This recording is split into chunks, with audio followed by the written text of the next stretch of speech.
आज दिन में जो पढ़ा है वो सिंहासन का बात हमने पढ़ा है। परमेश्वर का सिंहासन अग्निमय है, उनके पहिए से आग निकलते हैं। तो हमको भी उसी जैसा सिंहासन में बैठकर प्रभु के साथ राज्य करना है। यही बात अभी हम सीख रहे हैं। इसको ये बात समझने के लिए पिछले दिनों में हम ये सीख रहे थे, हम गरीब बनकर इस धरती में हैं, गरीबी हालत में रहना है, कष्ट उठाना है, तंग रास्ते में चलना है। ये बातें हम पिछले दिनों में सीख रहे थे। लेकिन अभी आत्मिक तौर पर प्रभु ने हमको क्या बनाया है, हम आत्मिक तौर पर क्या बनकर रहना है, उसी बात के बारे में सीख रहे हैं। तो आज हमने सीखा है जो जय पाएंगे क्या करेंगे, प्रभु यीशु मसीह के साथ उनका सिंहासन में बैठेंगे। उनका सिंहासन किसका सिंहासन है? सर्वशक्तिमान परमेश्वर। जैसा हम जय पाकर पिता के सिंहासन में बैठा, वही वचन को आगे हम सीखने जा रहे हैं। तो प्रभु ने हमको क्या किया, जल्दी जल्दी वो बातें हम समझकर हम आगे बढ़ेंगे। कैसा हम राजा बन गया है। कोलोसी 1:13 पढ़िएगा। कोलोसी 1:13, कोलोसियंस 1:13, कोलोसी 1:13 पढ़े। उसी ने हमें अंधकार के वश से छुड़ाकर अपने प्रिय पुत्र के राज्य में प्रवेश कराया, जिसमें हमें छुटकारा अर्थात पापों की क्षमा प्राप्त होती है। उन्होंने हमको प्रिय पुत्र का राज्य में प्रवेश कराया। प्रार्थना करें। प्यारे प्रभु, तेरा वचन सीखने के लिए हमको कृपा दे। पवित्र आत्मा आप ही हमारा सिखाने वाला है। मुझे और इधर बैठे हुए सारे तेरे दास दासियों को, सबको उधर हॉल में भी बैठा है, उनको भी आप सिखाएं। तेरा वचन सबको समझ में आए, तेरे हाथ में सौंपते हैं। वचन समझने में रुकावट डालने वाला अंधकार के ताकतों को यीशु मसीह के नाम से आज्ञा देकर दूर कर देते हैं। तेरा फसल साफ रहे, यीशु के नाम, आमीन। प्रभु यीशु मसीह हमको अंधकार के वश में से छुड़ाकर परमेश्वर का राज्य में प्रवेश कराया है। उसके साथ एफेसी 2:6 भी पढ़िएगा। एफेसी 2:6। और मसीह यीशु में उसके साथ उठाया और स्वर्गीय स्थानों में उसके साथ बैठाया, कि वह अपनी उस कृपा से जो मसीह यीशु में हम पर है, आने वाले समयों में अपने अनुग्रह का असीम धन दिखाए। प्रभु ने हमको किधर बिठाया है? बोलो, किधर बिठाया? दोबारा पढ़ो उसका पहले। और मसीह यीशु में उसके साथ उठाया और स्वर्गीय स्थानों में उसके साथ बैठाया। उस स्वर्गीय स्थानों में बिठाएंगे लिखा है आपका बाइबल में, या बिठाया लिखा है? बिठाया। इसका मतलब एक काम हो चुका है। उन्होंने हमको स्वर्गीय स्थानों में बिठाया। लेकिन अभी इधर में जोगी गेट में बर्शीनगर क्रिश्चियन कॉलोनी में बैठा है, तो ये झूठ हो गया ना है? तो बपतिस्मा देते देते सब किधर चले जाना चाहिए था, स्वर्गीय स्थानों में। तो इसका मतलब स्वर्ग यही है। तो उधर टूटा फूटा ईंट के और तरपालिन का दो लाइन है कि, ठीक है ना, यही स्वर्ग है ना। स्वर्गीय स्थानों में बिठाया। इसके साथ साथ और भी प्रकाशित वाक्य 1:4 और 5 पढ़िएगा। प्रकाशित वाक्य 1:4 और 5, 1:4 से 6 तक पढ़िएगा। 4 से 6 तक। यूहन्ना की ओर से आसिया की 7 कलीसियाओं के नाम, उसकी ओर से जो है और जो था और जो आने वाला है, और उन 7 आत्माओं की ओर से जो उसके सिंहासन के सामने है, और यीशु मसीह की ओर से जो विश्वास योग्य साक्षी और मरे हुओं में से जी उठने वालों में पहलौठा और पृथ्वी के राजाओं का हाकिम है, तुम्हें अनुग्रह और शांति मिलती रहे।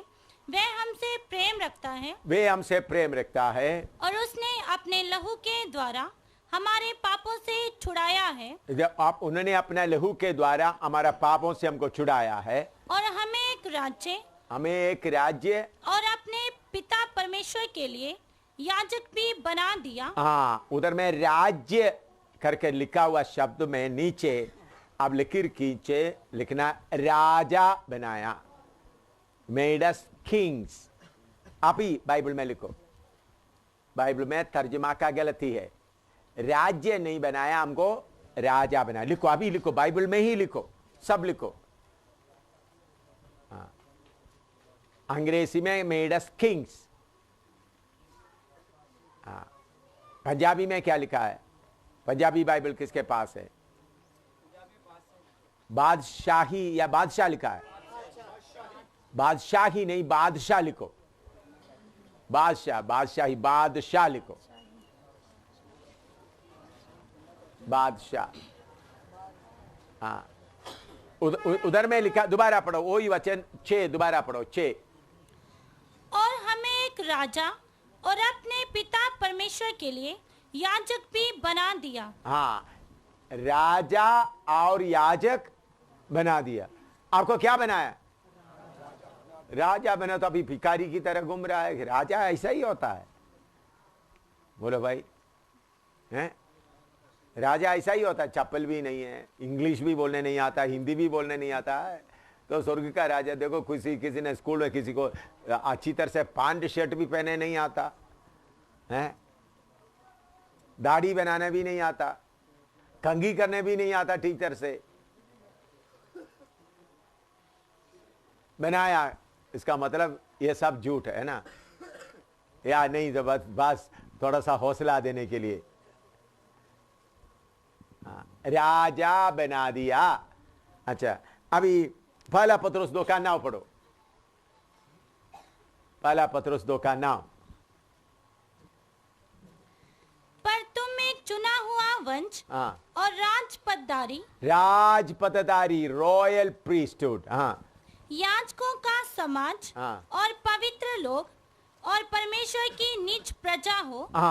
तो उधर में उन्होंने रॉयल प्रीस्ट, राजा और प्रीस्ट दोनों एक साथ। तो पत्रुस भी झूठ लिख के रख दिया, एक कैसा है?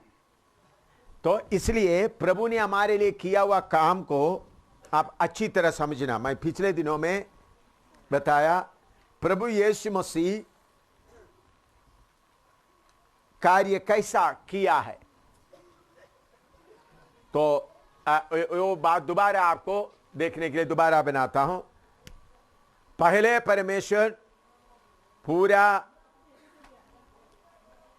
राज्य बनाकर उसको आदम के हाथ में दे दिया था। किसके पास? आदम के पास।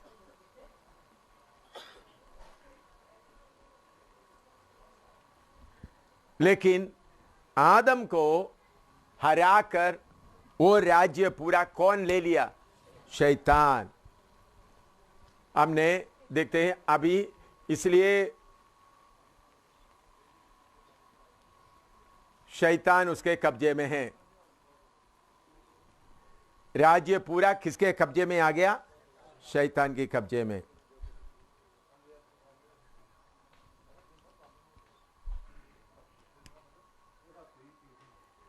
मैं थोड़ा सा आपको समझाने के लिए दूसरा रीति से बताता हूं, ताकि आपको समझने के लिए मुश्किल ना हो।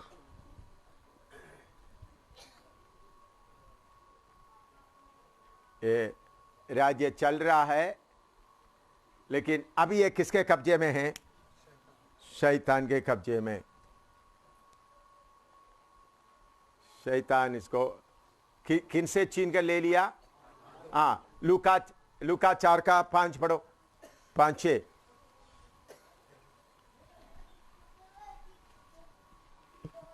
जल्दी जल्दी जल्दी पढ़ो। तब शैतान उसे ले गया और उसको पल भर में जगत के सारे राज्य दिखाए और उससे कहा, मैं ये सब अधिकार और इनका वैभव तुझे दूंगा, क्योंकि वह मुझे सौंपा गया है और जिसे चाहता हूँ उसी को दे देता हूँ। ये मुझे सौंपा गया है, जिसी को चाहता हूं उसको दे देता हूं। उसके साथ पहला यूहन्ना 5:19 पढ़िएगा। पहला यूहन्ना 5:19। हम जानते हैं कि हम परमेश्वर से हैं और सारा संसार उस दुष्ट के वश में पड़ा है। सारे संसार दुष्ट के वश में पड़ा है। इधर भी पौलुस भी उसको क्लियर करता है। यीशु मसीह भी क्या बताता है? यूहन्ना सुसमाचार 14 अध्याय उसका 30 पढ़ो। जॉन 14:30। पहले हमने पढ़ाया, लेकिन जल्दी जल्दी पढ़कर आगे जाए। मैं अब तुम्हारे साथ और बहुत बातें ना करूंगा, क्योंकि इस संसार का सरदार आता है। इस संसार का सरदार आता है। हाँ, मुझ पर उसका कोई अधिकार नहीं। हाँ, तो प्रभु यीशु मसीह भी शैतान के बारे में कहते हैं, वो यह संसार का सरदार है। दूसरा कोरिन्थी 4:4 पढ़ो। दूसरा कोरिन्थी 4:4। इसके साथ ये वचन लिखते जाओ। हाँ, और उन अविश्वासियों के लिए जिनकी बुद्धि इस संसार के ईश्वर ने अंधी कर दी है। इस संसार के ईश्वर ने उनका बुद्धि को क्या कर दिया है? अंधी कर दिया है। ये वचन आप लोग सब लिखिए। ये वचन जो मैंने बताया, वचन सब साथ लिखते जाओ, ठीक है ना? इस संसार का सरदार उसको क्या किया है? तो सारे पृथ्वी किसके कंट्रोल में है? शैतान के कंट्रोल में। लेकिन इसके साथ साथ मैंने आपको कैसा प्रभु यीशु मसीह पृथ्वी में नीचे उतरकर कैसा आग में गया, उसके बाद पृथ्वी में नीचे उतरकर कैसा सारे अधिकार लिया, उसके बारे में बताया। वो मत्ती 28:18 पढ़िएगा। मत्ती 28:18। मैथ्यू 28:18।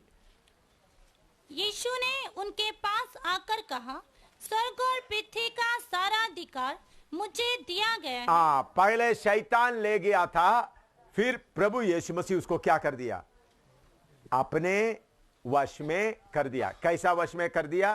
प्रभु यीशु मसीह आदम का पाप के लिए क्रूस पर अपना जान देकर सारा अधिकार अपने पास ले लिया।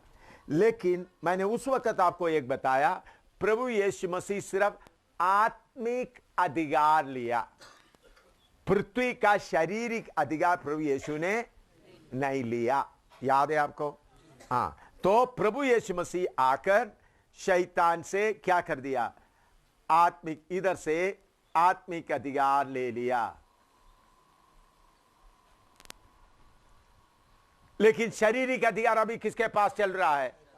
शैतान के पास। दाहिने बाएं मत देखो, इधर में देखने से आपको कुछ फायदा होगा। शारीरिक तौर पर अभी ये किसके कब्जे में है? तो प्रभु यीशु मसीह ने आत्मिक अधिकार दिया।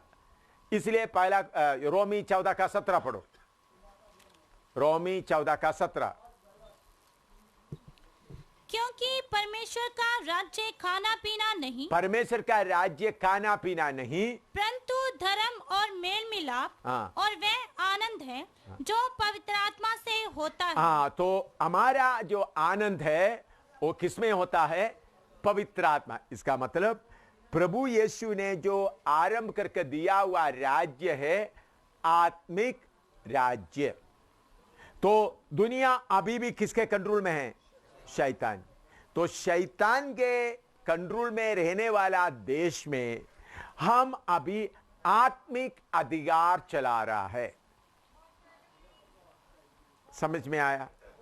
आत्मिक अधिकार चला रहा है। तो आत्मिक अधिकार चलाते चलाते प्रभु का समय पूरा होगा।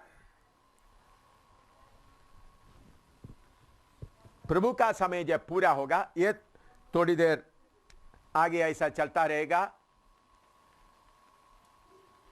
तो प्रभु यीशु मसीह का आमद हो जाएगा। तो शैतान कब्जा करते हुए रहेगा। प्रभु यीशु मसीह का आमद के साथ आत्मिक अधिकार इधर का क्या होगा? खत्म होगा। तो कलीसिया किधर चले जाएगा? कलीसिया स्वर्गीय स्थानों में चले जाएगा। कलीसिया स्वर्गीय स्थानों में जाने के बाद फिर इस संसार का अधिकार किसके साथ रहेगा? शैतान के कब्जे में 7 महीने 7 साल के लिए रहेगा। कौन पूरा कंट्रोल करेगा? शैतान कंट्रोल करेगा। ये 7 साल के आखिरी में प्रभु यीशु मसीह फिर किधर आएगा? स्वर्ग से उतर आएगा। विरोधी मसीह को ये 7 साल में कौन राज्य करेगा? विरोधी मसीह, एंटी क्राइस्ट। विरोधी मसीह राज्य करेगा। उसके बाद प्रभु यीशु मसीह के विरोधी मसीह को किधर में डालेगा? आग के झील में डालेगा। आग के झील में डालने के बाद 1000 साल प्रभु यीशु मसीह अपने संतों के साथ इस दुनिया में राज्य करेंगे। 1000 साल। तो उस वक्त राज्य किसका होगा? सिर्फ प्रभु यीशु का। शैतान उस वक्त किधर होगा? अधा कुंड में। 1000 साल अधा कुंड में शैतान पड़ा रहेगा। फिर उसके बाद ये धरती को प्रभु क्या कर देगा? नाश कर देगा। पूरा नाश कर देगा। फिर नया धरती,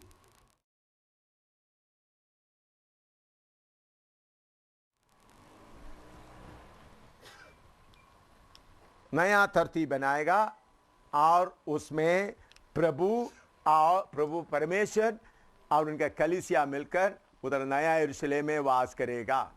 यह है ये युगान युग तक। तो पहले परमेश्वर आदम को बनाया, उसमें शैतान का कोई कंट्रोल नहीं था। कितने साल रहा हमको मालूम नहीं, लेकिन आदम पाप किया तब से राज्य किसके हाथ में है? शैतान के हाथ में अभी चल रहा है। तो फिर बीच में प्रभु यीशु मसीह आकर शैतान को हराकर हमको आत्मिक अधिकार दिया गया। अभी शैतान राज्य कर रहा है, तो लेकिन प्रभु यीशु मसीह बीच में आकर क्या ले लिया? आत्मिक अधिकार ले लिया। शारीरिक अधिकार किसके हाथ में सौंप दिया? शैतान। तो इतना आप लिखो, यहां तक आप लिखो, फिर मैं आगे एक्सप्लेन करूंगा। प्रभु यीशु मसीह आत्मिक तौर पर अधिकार अपने ऊपर ले लिया है। तो मुझे और आपको प्रभु आत्मिक तौर पर राजा बनाया है। अभी हमको शारीरिक तौर पर हम मामूली लोग हैं, लेकिन आत्मिक तौर पर हम कौन है? राजा है। यह बात आपका मन के अंदर अच्छी तरह बैठना है। शारीरिक तौर पर हम गरीब है, हमारे इस दुनिया की चीजें, क्योंकि ये शरीर मिटने वाला है। तो यीशु मसीह को कबूल करने के कारण प्रभु यीशु मसीह आपको आत्मिक अधिकार दिया है। तो आत्मिक तौर पर आप कौन है? इसलिए लिखा है उन्होंने हमको राजा बनाया है, हमको स्वर्गीय स्थानों में बिठाया है। तो मैं आत्मिक तौर पर अभी कौन हूं? राजा हूं। मैं बार बार बोलता हूं, जम्मू का राजा मैं हूं। इसी मुताबिक एक एक जगह में आत्मिक तौर पर हुकूमत किसके हाथ में है? हमारे हाथ में है। ये बात समझते हुए, ये मिटने वाला शारीरिक बातों को तुच्छ जानते हुए, अधिकार मेरे हाथ में है समझकर एक एक विश्वासी चलना है। कितने लोगों को ये बात समझ में आ रहा है? तो मैंने बोला शारीरिक तौर पर हम तंग रास्ते में चल रहा है, शारीरिक तौर पर हम हर तरह से मार खाते हुए चल रहा है, लेकिन आत्मिक तौर पर राज्य हमारे पास है। इसका मतलब प्रभु यीशु ने बोला, मैं तुमको शैतान का शक्तियों को बांधने का अधिकार देता हूं। ये आत्मिक तौर पर लिखो, फिर मैं अधिकार के बारे में आगे बताऊंगा। मत्ती 16 का 19। मैथ्यू 16:19। मैं तुझे स्वर्ग के राज्य की कुंजियां दूंगा, स्वर्ग की राज्य का कुंजियां दूंगा, और जो कुछ तू पृथ्वी पर बांधेगा जो कुछ तू पृथ्वी पर बांधेगा वह स्वर्ग में बंधेगा, हाँ और जो कुछ तू पृथ्वी पर खोलेगा वह स्वर्ग में खुलेगा। हाँ, देखिए स्वर्ग का मतलब तीसरा स्वर्ग नहीं, मैंने आपको दूसरा स्वर्ग के बारे में भी बताया। शैतान अपना अड्डा, तो शैतान दूसरा स्वर्ग में अपना अधिकार बना के रखा हुआ है। तो आपको और मुझको प्रभु ने अधिकार दिया है, आत्मिक अधिकार दिया है शैतान को बांधने के लिए। इस पृथ्वी में रहकर दूसरा स्वर्ग में रहने वाला शिव हो, राम हो, किशन हो, अंधकार का शक्ति कुछ भी हो, हम बांध सकता है। एक लिखो, जल्दी लिखो, मत्ती 18:18, मत्ती 18:18, मैथ्यू 18:18। मैं तुमसे सच कहता हूँ, जो कुछ तुम पृथ्वी पर बांधोगे वह स्वर्ग में बंधेगा, और जो कुछ तुम पृथ्वी पर खोलोगे वह स्वर्ग में खुलेगा। हाँ, जो तुम पृथ्वी पर बैठकर स्वर्ग में बांधेगा बांधा रहेगा। इधर बैठकर उधर बैठा हुआ किशन को आप बांध सकता है, अल्लाह को बांध सकता है, और मोहम्मद को बांध सकता है, बुद्ध को बांध सकता है, सारे शिव शक्ति को इधर बैठकर बांध सकते हैं। ऊपर में बैठा हुआ है, चाहे गुरु गोविंद सिंह है या 11 गुरुओं को आप ऊपर बांध सकता है। अंधकार का सारे शक्ति को इधर बैठकर हम बांध सकता है। यह है आत्मिक अधिकार।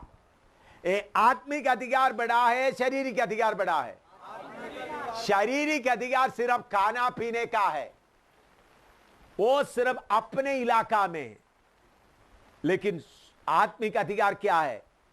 सब शक्तियों को बांधने का अधिकार। लिखो, जल्दी लिखो, आत्मिक अधिकार। लूका 10:18 और 19। उसने उनसे कहा, मैं शैतान को बिजली के समान स्वर्ग से गिरा हुआ देख रहा था। देखो, मैंने तुम्हें सांपों और बिच्छुओं को रौंदने का और शत्रु की सारी सामर्थ्य पर अधिकार दिया है। हाँ, शैतान को नीचे गिरते हुए मैं देख रहा था। प्रभु बोलते सारे शैतान की शक्ति के ऊपर अधिकार देता। और नीचे, और पूरा नहीं पड़ा, और किसी वस्तु से तुम्हें कुछ हानि ना हो। शैतान कितना भी कोशिश करे, किसी वस्तु से कोई हानि नहीं होगा। लिखो,